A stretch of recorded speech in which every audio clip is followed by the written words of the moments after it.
কর্মক্ষেত্রে safety training মানে নিরাপত্তা প্রশিক্ষণকে আরও কার্যকর করা এটা কিন্তু একটা বিরাট চ্যালেঞ্জ।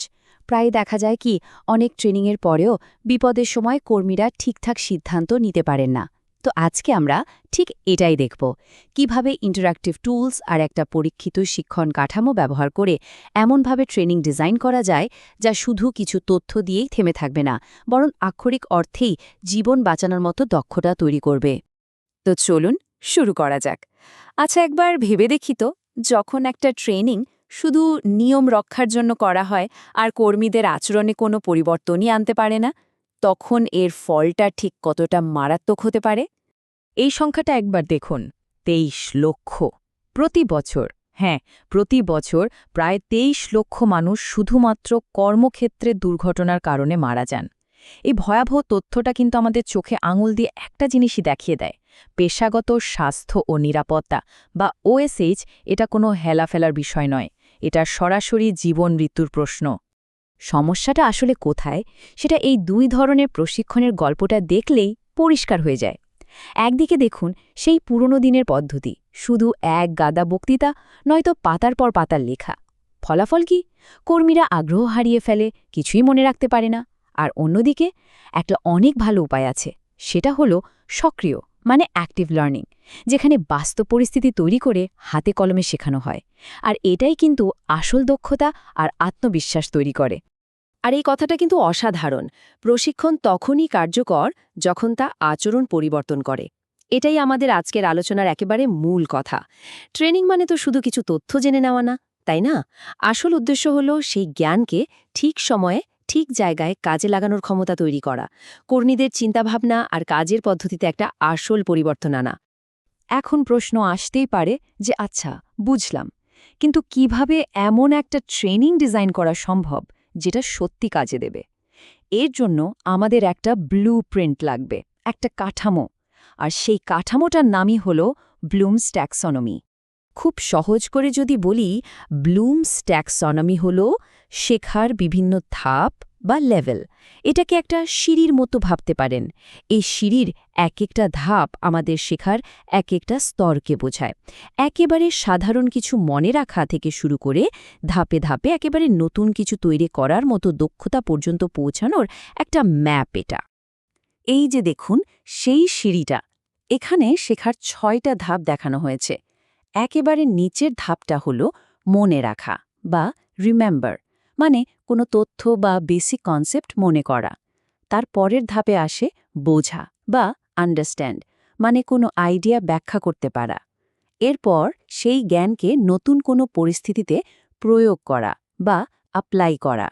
সিঁড়ির ওপরের ধাপগুলো কিন্তু আরও গভীর, যেমন বিভিন্ন ধারণার মধ্যে সংযোগ খুঁজে বের করা, মানে বিশ্লেষণ করা বা অ্যানালাইজ করা, কোনো একটা সিদ্ধান্তের পেছনের যুক্তিটা বিচার করা বা মূল্যায়ন করা, মানে ইভ্যালুয়েট। আর সব শেষে একেবারে চূড়ায় আছে তৈরি করা বা ক্রিয়েট, মানে নিজের জ্ঞান ব্যবহার করে নতুন কিছু বানানো। চলুন একটা বাস্তব উদাহরণ দিয়ে ব্যাপারটা বোঝা যাক।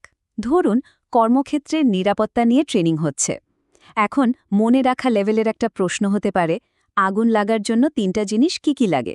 উত্তর সহজ, তাপ, জ্বালানি আর অক্সিজেন। কিন্তু আমরা যদি বিশ্লেষণ লেভেলে যাই, তাহলে প্রশ্নটা হবে এরকম, এই যে ফ্যাক্টরিতে দুর্ঘটনাটা ঘটল, এর পেছনের আসল কারণগুলো কি ছিল? শুধু যা চোখে দেখা যাচ্ছে তাই নয়, এর মূল কারণটা কি?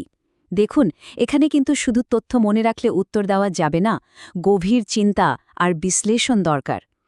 তো তত্ত্ব তো অনেক হলো, কিন্তু এই যে এত সুন্দর একটা কাঠামো, এটাকে বাস্তবে কাজে লাগাবো কিভাবে? এখানেই আমাদের দরকার একটা টুল, আর সেই অসাধারণ টুলটার নাম হলো H5P। H5P মানে HTML5 প্যাকেজ। এটা আসলে একটা ফ্রি আর ওপেন সোর্স ফ্রেমওয়ার্ক। এর সবচেয়ে বড় সুবিধা হলো এটা দিয়ে যে কেউ, মানে কোনো রকম প্রোগ্রামিং নলেজ ছাড়াই দারুণ সব ইন্টারঅ্যাক্টিভ জিনিস বানাতে পারে। যেমন ধরুন quiz, interactive video, drag and drop activity. ভাবুন তো, একজন OSH ট্রেনার কত সহজে তার ট্রেনিংকে আকর্ষণীয় করে তুলতে পারেন এটা ব্যবহার করে। আর এই টেবিলটা দেখুন, এটা কিন্তু অসাধারণ। এটা ব্লুমস ট্যাক্সোনমি আর H5P-কে সরাসরি জুড়ে দিচ্ছে। যেমন ব্লুমসের মনে রাখা লেভেলের জন্য আমরা H5P-র ফ্ল্যাশ কার্ড বা ফিল ইন দ্য ব্ল্যাঙ্কস ব্যবহার করতে পারি। আবার ধরুন বিশ্লেষণ লেভেলের জন্য ব্রাঞ্চিং সিনারিও, মানে কোন লেভেলের শিক্ষার জন্য কোন টুলটা সবচেয়ে কার্যকর সেটার একটা ম্যাপই পেয়ে যাচ্ছি আমরা। এক কথায় তত্ত্ব আর প্রয়োগের মধ্যে একটা ব্রিজ তৈরি হয়ে গেল। আচ্ছা, তো তত্ত্ব আর টুল দুটোই আমাদের হাতে। চলুন এবার এই দুটোকে একসাথে ব্যবহার করে একেবারে হাতে কলমে দেখি কিভাবে একটা কারখানার নতুন কর্মীদের জন্য জীবন রক্ষাকারী একটা ট্রেনিং মডিউল ডিজাইন করা যায়। আমাদের আসল চ্যালেঞ্জটা কিন্তু এটাই। একজন নতুন কর্মকে তো আমরা শুধু বই পড়িয়ে বা লেকচার দিয়ে বলতে পারি না যে সাবধান থেকো। তাকে তো বিপদগুলো নিজের চোখে চিনতে শেখাতে হবে, তাই না? তো কিভাবে আমরা তাদেরকে শুধু বিপদ সম্পর্কে পড়ানোর বদলে বিপদকে দেখতে শেখাতে পারি? এর জন্য কি ধরনের ইন্টারঅ্যাক্টিভ লেসন বানানো যায়? যে কোনো ইন্টারঅ্যাক্টিভ কন্টেন্ট বানানোর আগে একটা প্ল্যান বা স্টোরি বোর্ড করে নেওয়াটা খুব জরুরি। যেমন ধরুন আমরা ঠিক করলাম একটা অ্যাক্টিভিটি বানাবো যার নাম বিপদ খুঁজে বের করুন। এখানে আমরা একটা কারখানার ছবি ব্যবহার করব যেখানে বেশ কিছু বিপদ লুকিয়ে থাকবে। কর্মীর কাজ হবে সেই বিপদগুলো খুঁজে বের করা। আর যখনই তিনি কোনো বিপদ খুঁজে বের করবেন, সাথে সাথে সেই বিপদটা কেন হলো, এর আইনি রেফারেন্স কি আর ঝুঁকিটাই বা কি, সেসব তথ্য চলে আসবে। ভাবুন একবার, একজন নতুন কর্মীর সামনে কারখানার একটা ছবি দেওয়া হলো আর তাকে বলা হলো এখানে কি কি বিপদ লুকিয়ে আছে খুঁজে বের করুন তো। তিনি হয়তো দেখলেন যে জরুরি বহির্গমন পথটা বন্ধ, সেখানে ক্লিক করলেন, অথবা দেখলেন একটা মেশিনের গার্ড খোলা বা তার ছেঁড়া। আর যেখানেই তিনি ক্লিক করছেন সাথে সাথে স্ক্রিনে ভেসে উঠছে কেন এটা একটা বিপদ আর এর থেকে বাঁচার উপায় কি। শেখাটা কতটা সহজ আর মজার হয়ে যায়, তাই না? তাহলে মূল ব্যাপারটা কি দাঁড়ালো? আমাদের লক্ষ্য কর্মীদেরকে শুধু নিয়মকানুন মুখস্থ করানো নয়। আমাদের লক্ষ্য হলো তাদেরকে এমনভাবে তৈরি করা যাতে তারা শুধু বিপদ চিনতেই না পারে, বরং যে কোনো পরিস্থিতিতে সঙ্গে সঙ্গে সঠিক প্রতিক্রিয়াও জানাতে পারে। মানে শুধু জানা থেকে কাজে করে দেখানো পর্যন্ত পৌঁছানো। তাহলে এই পুরো আলোচনা থেকে আমরা কি শিখলাম?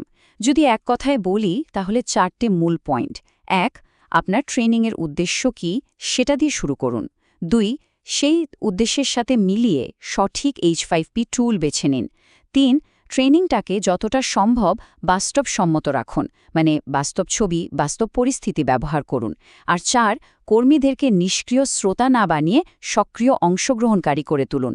এই 4টে নিয়ম মানলে কিন্তু একটা সাধারণ ট্রেনিং হয়ে উঠতে পারে জীবন রক্ষাকারী। শেষ করার আগে একটা প্রশ্ন রেখে যাই। আমরা তো দেখলাম কিভাবে ইন্টারঅ্যাক্টিভ লার্নিং কর্মক্ষেত্রে জীবন বাঁচানোর মতো দক্ষতা তৈরি করতে পারে। একবার ভাবুন তো, এই একই পদ্ধতি ব্যবহার করে আর কোন কোন গুরুত্বপূর্ণ জ্ঞান বা দক্ষতা আমরা আরও সহজে আর কার্যকরভাবে সবার কাছে পৌঁছে দিতে পারি। এর সম্ভাবনা কিন্তু সত্যিই বিশাল।